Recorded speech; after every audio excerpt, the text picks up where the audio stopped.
Judea Netanya Makasa.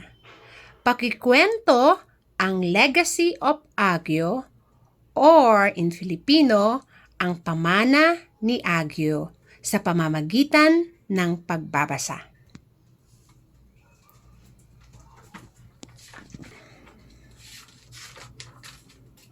Noong unang panahon sa bayan ng Ayunan ay makatitirang 3 bayani. Sila ay sina Agyo, Banlag at Kuyasu. Si Agyo ay may 4 na kapatid na pawang mga babae. Si Banlag ay may asawa, si Mungan, at may sakit na kakahawa. Si Kuyasu naman ay mag-isa na lamang sa buhay. May mga traditions ang mga Ilanon. At ang isa sa kanilang mga gawain ay magtipon ng pakit at pinagpapalit nila ang mga ito sa mga moro para sa pang-araw-araw na gagalian nila. Isang araw, nag-utos si Agyo, Banlag, Kuyasu, pakidala naman ninyo itong 9 nagtigal ng pakit kay Datong Moro bilang kabayaran ng ating utang sa kanya. Ano? Kulang ito sa lahat ng utang niya sa akin. Galit ng wika ng Datong at inihagis ang mga dalang pakit kay Kuyasu.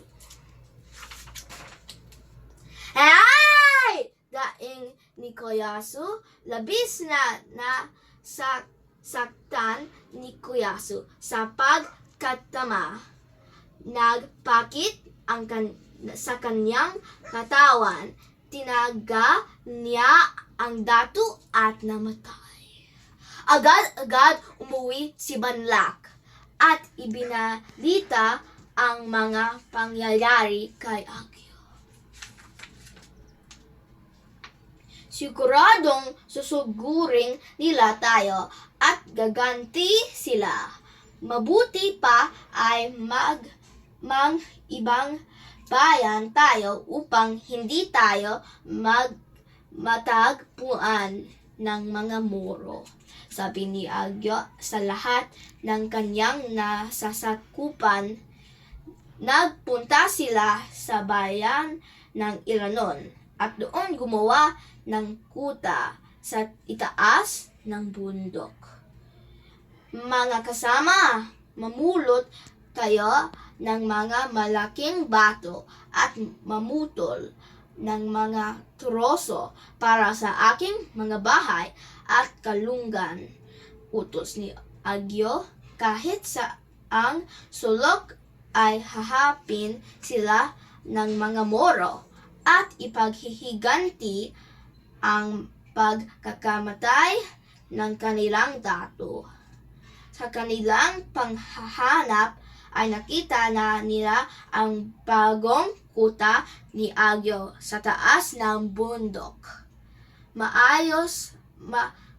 Masayo dong matarik ang bundok. Nahirapan ang mga Moro. Dong matarik ang bundok. Nahirapan ang mga Moro na lusbin sila. Marami ay sa mga Moro nagkipaglaban ang namatay.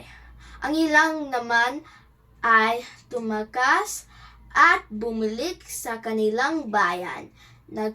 Nagtagumpay ang mga Ilanon. Natutuwa ako napagtagumpayan natin ang labang ito. Ngunit siguradong babalik sila at maghihigantis, kaya mas mabuti na linsan natin ang lugar na ito at manggibang bayan muli ang naging pasya ni Agyo. Nakita niya ang bundok pinamaton. Gumawa muli sila ng mga bahay at kanlugan.